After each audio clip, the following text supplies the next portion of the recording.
Broadcasting live from an Airstream somewhere in Tornado Alley, bringing you the people, places, and stories from the Panhandle to the Red River. This is your Only in Oklahoma show. And welcome to the show. Today we're discussing Lake Wister State Park in Wister, Oklahoma, and later in the show we'll talk about the new law. I'm Brett. And I am Harley. So I had a Jurassic weekend. It really kicked my Jurassic. Jurassic Quest is in town. Ever heard of it? I have. I vaguely remember. Now, after kind of walking around, and a lot of it's, animatronic dinosaurs, I vaguely remember in sometime in the late 80s, maybe early, I would say probably closer to Jurassic Park, because I think Jurassic Park, let's be real, as much as The Walking Dead is done for the for the zombie apocalypse, Jurassic Park did a lot for making dinosaurs great again, especially to kids our age. But I vaguely remember during the state fair, there was a building that had a few animatronic dinosaurs in it, and I was just completely in awe of it. So it had to have probably been about around the same time, 95? I don't know. I never 94? Never got into the dinosaur thing. Really? Never cared. You were an archaeologist in training, I was an anthropologist. Oh, I thought you were you know what? All these years, I thought you were an archaeologist. I just now found out you were an anthropologist. Archaeology is part of anthropology. You're thinking of paleontology. Paleontology. Which is completely different. Okay, you're right. Golly. This is why I like to look at them. They're cool. I like to see the pictures. Where's the pop-up book? This is why I didn't go to college for anything. But anyway, you were a country cousin to archaeology, which is a country cousin to paleontology, and then blah, blah, blah, dinosaurs. All right, cool. Anyway, Jurassic Quest, pretty cool. At the Bennett building at the fairgrounds. If you're not familiar with who Bennett is, Troy Bennett. Okay, none of that matters. The real question was, how did the real fans feel about the show? Carson? It's a mixed bag. Mason loves everything. He just wants to run around. You know how kids are when they're still kind of, they know how to walk. How old is Carson now? Is he 3? He'll be 3 in April. He'll be 3 in April, and he doesn't like dinosaurs? He does. Okay. But there was a lot, and they had a section where you could put your kids on it and kind of ride it like a dime store, think of a dime store pony, but a Velociraptor, which the weight limit was 150 pounds, which I was kind of pissed off about because I would have ridden it. Not a question. So he got up there and not real happy. Anyway, a lot of it's animatronics. They had the thing I like the most is they had this dinosaur training where this raptor came out. I refuse to say person in a raptor suit.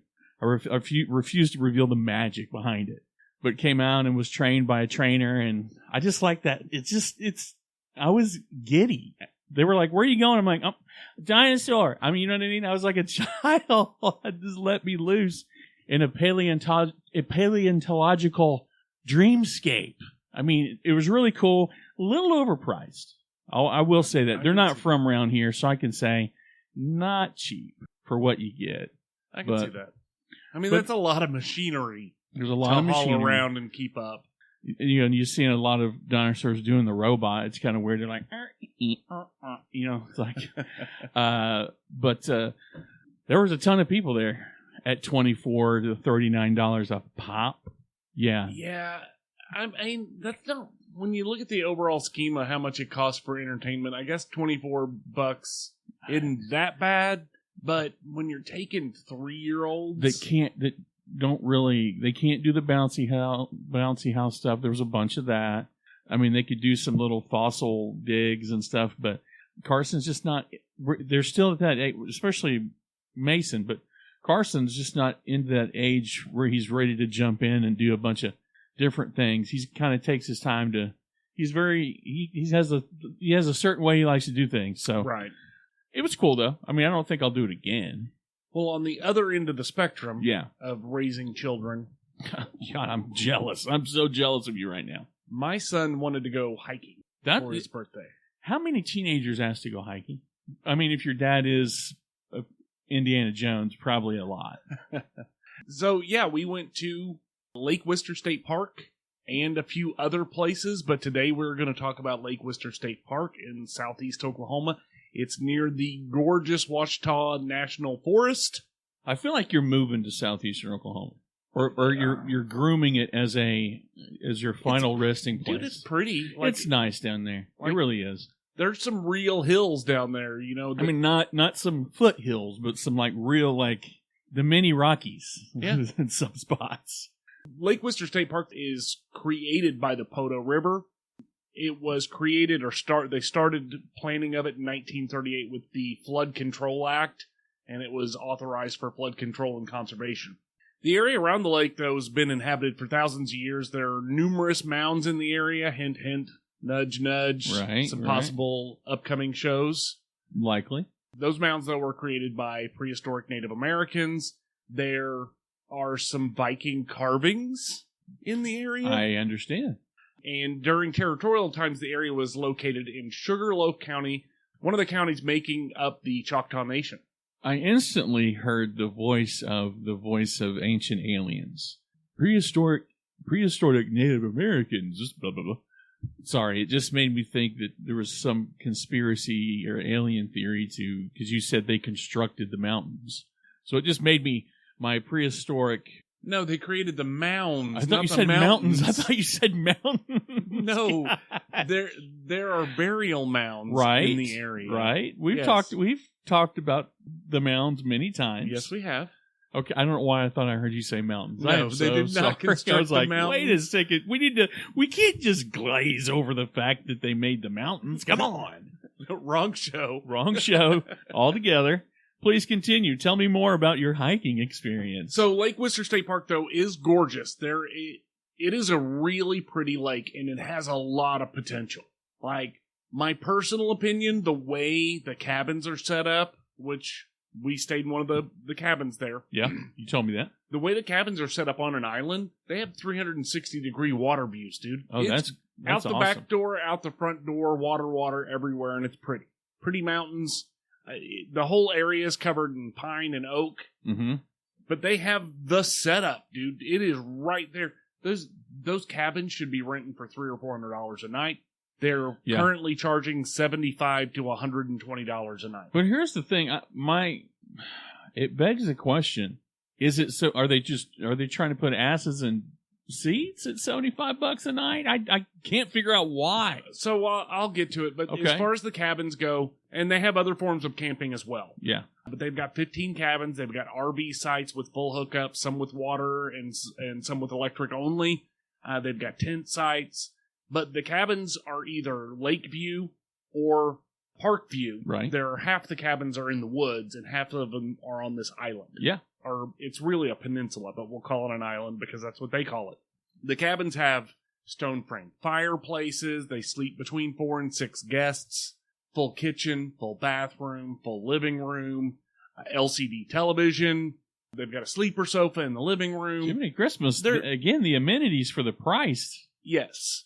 Air conditioning, heating, the whole nine. Yeah. So you can go there, and like I said, it's inexpensive. If you want an inexpensive weekend trip, this is the one. Yeah, I mean, Beaver's Bend, I love you, but can you get me in at $75 to $100 a night?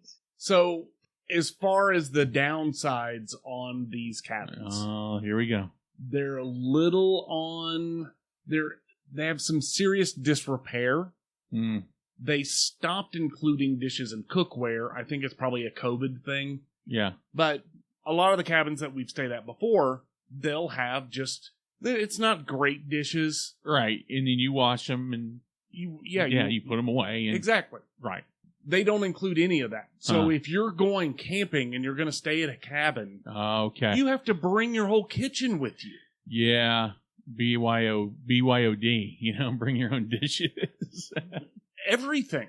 I mean, you have to bring your food, you have to bring your dishes, you have to bring your cookware, you have to bring your silverware. It's not convenient. Mm-hmm. So you're basically either eating out or you have a travel trailer with your entire kitchen in the back, and that doesn't really... That you just might as well hook it up to an RV. Exactly. RV hookup, yeah. Overall, it's not well kept up. Mm. I'm going to say of all of the state parks that I've been to, Lake Wister is probably the least well maintained. Here's the situation. I haven't stayed in a ton of cabins. I've stayed in quite a few hotel rooms, and I've stayed in a lot of hotel rooms in, say, Las Vegas. I've overlooked a lot of stuff in a hotel in Las Vegas because I'm not going to stay in my hotel room in Las Vegas. Mm-hmm. If I go to stay in a cabin, I'm going to spend a lot of time. I might go to town. Like we've talked about before, if you're staying a couple nights, the first night you eat, you either make a meal at the cabin, and then the next night you go to town. Right. But I like to kind of kick back and relax and go out on the deck and have a cup of coffee and feel relaxed. To me, it sounds like it just... Now I can see why it may be so cheap. You're getting a structure. Yes, and I think a lot of it is just they don't do a lot of volume. Yeah. But my point is from the views, and I showed you pictures. Oh, yeah. They were nice. Great views. It's a gorgeous lake. Yeah. It's small. Small. It's not the biggest lake in the state. It's not 10 killer. And again, with little more than a dozen cabins, yeah, that's not a lot mm-hmm. for a state park. But if they raise the rates and put in the work on these things, I'm telling you, that's $400 a night every night just for the views. Oh, easily. And it's not happening. And I think it's a priority thing, and I think they don't think that the business is... Describe for me, because in my mind I'm going, because I think I immediately think, when I think South, when you say, let's get a cabin, if you just said to me, Brett, how about getting a cabin in southeastern Oklahoma? The first thing I'm going to think of is Beaver's Bend. Mm-hmm. I'm going to think Broken Bow. Mm-hmm. I wouldn't think Wister. No, and so again, what separates them? Like, I know I've been to Beaver's Bend, I've been to Broken Bow. There's trees all around. There's a winery down there. There's all these other things that kind of help kind of attract you to the area. Paint the picture for me what it looks like around where you're at. So in general, yeah, I would say that the town of Wister is probably a little bit on the more depressed side. I don't think they have a booming industry mm-hmm. to support the town, so I think a lot of it is people that don't live there or people that have the lower echelon jobs to support the community. And since the park is a big part of that, yeah. Well, you're setting the rates so low and you set the bar so low that, people don't mind staying in it because it's $75. Mm-hmm. But they're not staying extended time. It's just a place to hang their hat. Yeah, it's not. We're staying here because the fishing's good and the this and the that and the antique mall. Right. Right. So, overall, I feel like it has a lot of potential. I mean, a lot of potential. This place is it has the views to charge $400 a night. They just need the infrastructure worked on a bit. It's not even a lot. Well, I mean, you talked about the size of the lake. I mean, you're probably not going to see ski boats and stuff. I mean, it's a 7,000 acre lake, something like that. I mean, it's not, again, probably not, it's on the smaller side, but for me, a lot of what I'm paying for is the view. And they have it in abundance, dude. Yeah. And I'm telling you, it's hard to beat the views. The hiking is good. The trails are nice. There's plenty of places to go hike in the area. And again, it's pretty forest that is not common to a lot of Oklahoma. Yeah. So, the pine trees in abundance is not something that you typically see in a lot of Oklahoma parks. No, when you're driving southeastern Oklahoma, there's a point where you get to where all of a sudden you feel like you're in Oregon. I mean, it's crazy down there. But there are plenty of places to bike. There's plenty of boating. They have a water spray park. There's a long beach designated for swimming. Dude, perfect place for wildlife watching or nature photography. And there's some hunting facilities in the near at the Wister Wildlife Management area. But again, it's a small lake that could be... It's small enough that you could put in a small investment and make it just a shining jewel, dude. Yeah. The views and the way it's arranged it's a perfect footprint for a high-end luxury style resort. Yeah. It really is. But again, if you're looking for an inexpensive night or an inexpensive weekend to go out and walk through some pretty woods and have the gorgeous views, this is definitely a place that you should consider. Just bring your own dishes. But you can bring your own pets too, right? Yeah, they do allow pets. It's $20 a night for pets. And this is one of those places where you have to do everything online. You can't just roll in at 7:52 on a Thursday and get go, your keys. Give me a cabin. Right. Like, you had to have it all set up in advance on the internet. So, well, if you're looking for a cheap, leisurely weekend in Wister at Wister Lake, check them out at facebook.com/Wister Lake. And coming up next, if you're thinking you're going to get high on 820, you're dead wrong. Stick around.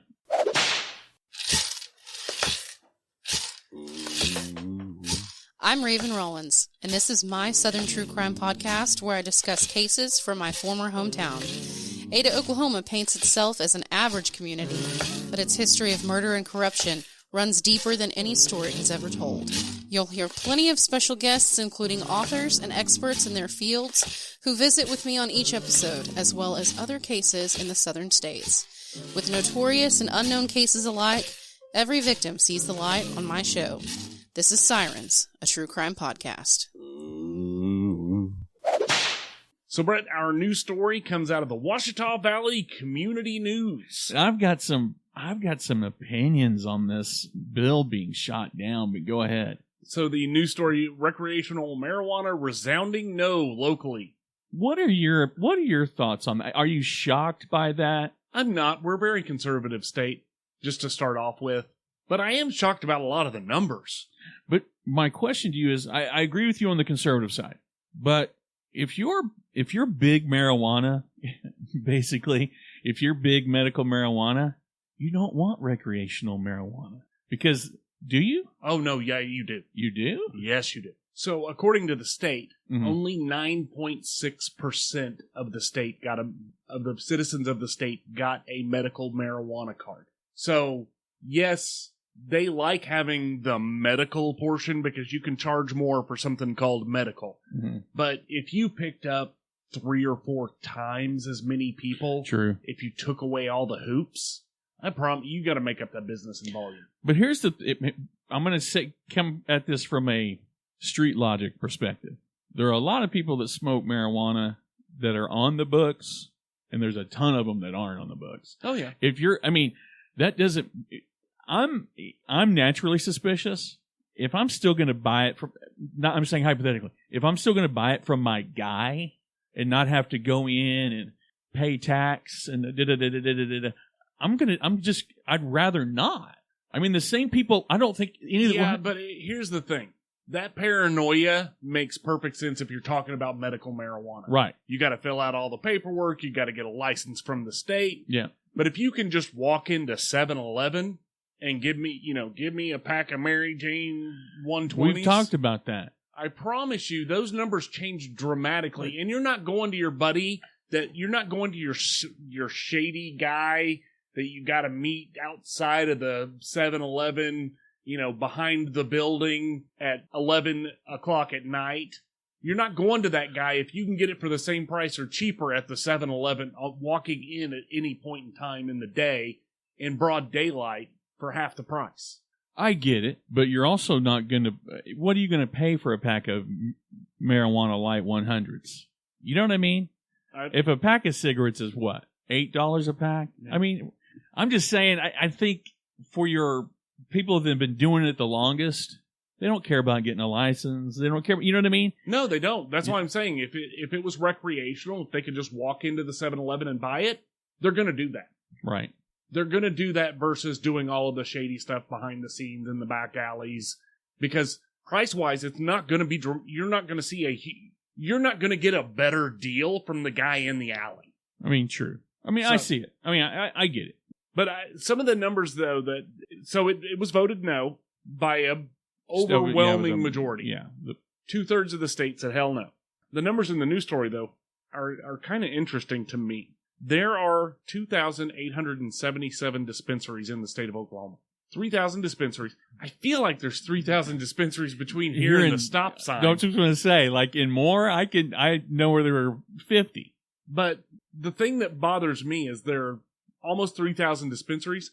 There are over 7,000 licensed growers in the state of Oklahoma.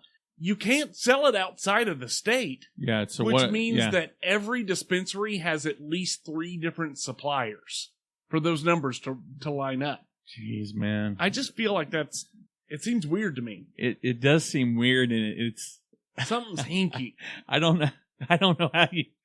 Furthermore, I don't know how you. It's how one of them doesn't have a monopoly on the whole situation. There's too much. Oh man, there's a lot of money at stake, and that's the other thing too. If the state would wise up, that's a lot of revenue. It is, but I don't think it's a matter of the state wising up. I think it was a bad bill. I think the writing of the bill was bad. I feel like they're not doing enough to show that it can be done safely. And that's on them. You want to change the fundamental laws of the land. The onus is on you to prove that we're not going to have a whole bunch of strung out teenagers, waiting to get their fix at the local 7-Eleven. You've got to prove that you're capable of changing that law and it not having a huge negative impact on the state. Well, what are your thoughts, folks? Is it time to roll it up or put it out? I'm not sure. I think it's going to come back around. Oh, it definitely will. I mean, it may take a while. This is Oklahoma. I mean, we thought we'd never get the lottery. You know what I mean? Oh, yeah. Tattoos. Yeah. We were one of 2 states out of 48 that were the last to get tattoos, and there's still some shitty tattoos out there. So it takes a while. It takes a while for this stuff to grow on us. But anyway, how do you feel about it? Let us know. You can always visit us at OnlyinOKShow.com. And new shows every week. I'm Brett. I'm Harley, and we're out of here. Peace.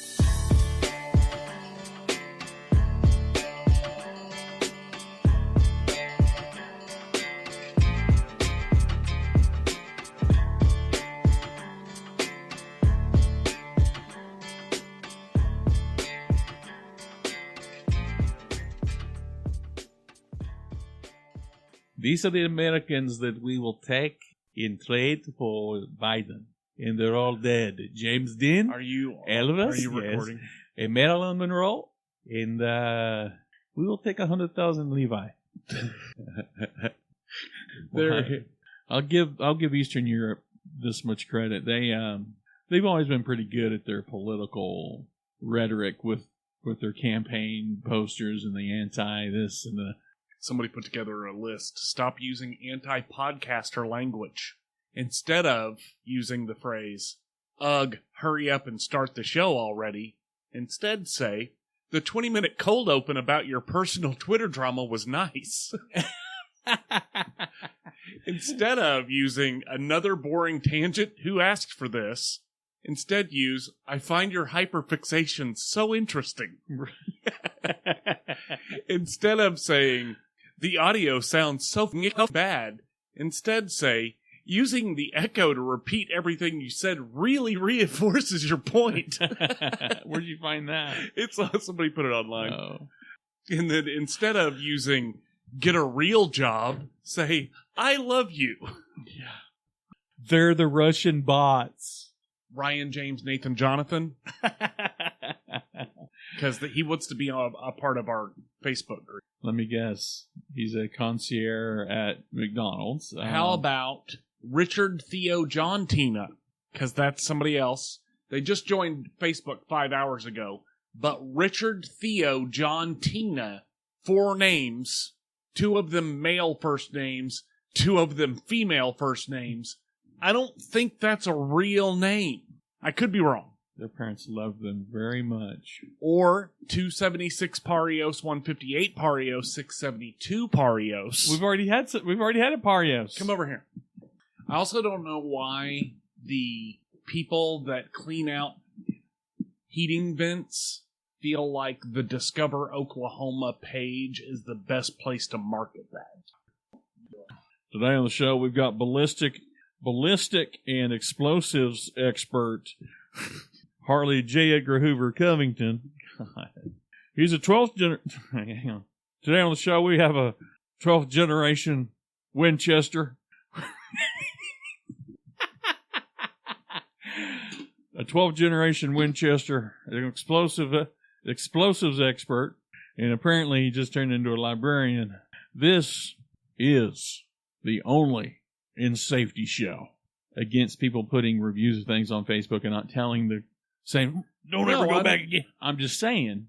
I'm not gonna sugarcoat it. I'm just not gonna rail on them. I'm gonna put some emphasis on the cool parts, and I'm not gonna get blood on my shoes on the bad parts. No, because your kids spread feces all over the place. How you know that wasn't there before? Could have been a bat. Could have been bat droppings. Your kids wrote their names with their shit? Because one of your kids' names is Turd, and the other one is Fart. That reminds me of freaking Raising Arizona, where he's got the crayon and he writes Fart on the wall and he goes, "What's your pants? What's your pants?" He shoots him in the freaking crotch with the water gun. You know, I'm talking about wife swapping. Sorry. One of my favorite lines to say is, "Keep your damn hands off my wife." Okay. My favorite line is still the old Bill. Oh, yeah. Walking down 9 Mile. Yeah, a sandwich in one hand and a head in the other. I told you there was another movie, a more recent movie within the last 5 or 6 years, where they used that joke from the old 9 Mile joke. They said it was just I think it might have been like something, a show that was supposed to be serious, like True Detectives. He's like, "Got a sandwich in one hand and a head in the other." I mean, I don't think I knew right away. I was like, ting. Bill Tompkins? No, not that Mother Scratcher. Not that Mother Scratcher. What's it? Nathan Arizona, what does he say? Is your name... So, is your real name Arizona? He goes, "Well, hell no. You think they'd buy..." What did he say? You think they'd buy furniture from a place called Unpainted Huffines? Oh, shit. Oh, my God. I love how oblivious, really, Ed is. It just doesn't register with her. She's like, "You know, we got ourselves a real family in it." He's like, "Oh, honey, they're just going to hang out for a little while." Shit. Mm-hmm. So set the stage for me, Harley. You walked into Fallujah, just you. You had 6 clips and 1 gun, man. Paint the picture for us so the people at home can really see what it's like to be in a one-on-one with the whole Taliban. I watched a Tubi movie today. Did you really? Okay, so this movie was trying really hard to be something, but it was a Tubi produced movie, brand new, called Castaways. Mm-hmm. And it's post-apocalyptic. They don't really talk about the apocalypse. Mm. But there is a boat, and these people are getting on the boat, and they have to have, a barcode to get on the boat? No, it's like a hospital band. Okay. But then, it's weird. It's all girls getting on, and one of the guys is writing something after, and she's like, "What are you writing?" And he said, "Oh, you're special." You know, so she gets on the boat. Well, the boat crashes, whatever. And these 2 girls, wake up on an island. For some reason, between the 2 of them, they both have every skill needed to live on an island by yourself. On a deserted island. Yeah. And they go real quick, and I'm like, am I watching a porn? Mm-hmm. But, nothing below the bathing suit ever came off. And I'm like, okay, what are you trying to do here? Yeah. Yeah, what are we selling? And I'm pretty sure, after watching the whole movie, that it was really just true love after the apocalypse on a desert island. I think that was the whole gist of it. What did you think of season 1 of The Last of Us as a whole? Is it done? Was that the end? Yeah. Did you watch episode 9? What the fuck did they do? It ended... Here's what's funny. No, they went to the hospital, and they got out of the hospital, and he lied to her, and they're, sitting outside. That's the end of season 1? So, They're at the edge and overlooking. Yeah. That's so Force Awakens when they look over the demolished Death Star before they go any farther. Yeah, that was in. That's dumb. Yeah, They moved that storyline so very short a distance. Yeah. Like it puts Lost to shame. Well, it doesn't do anything.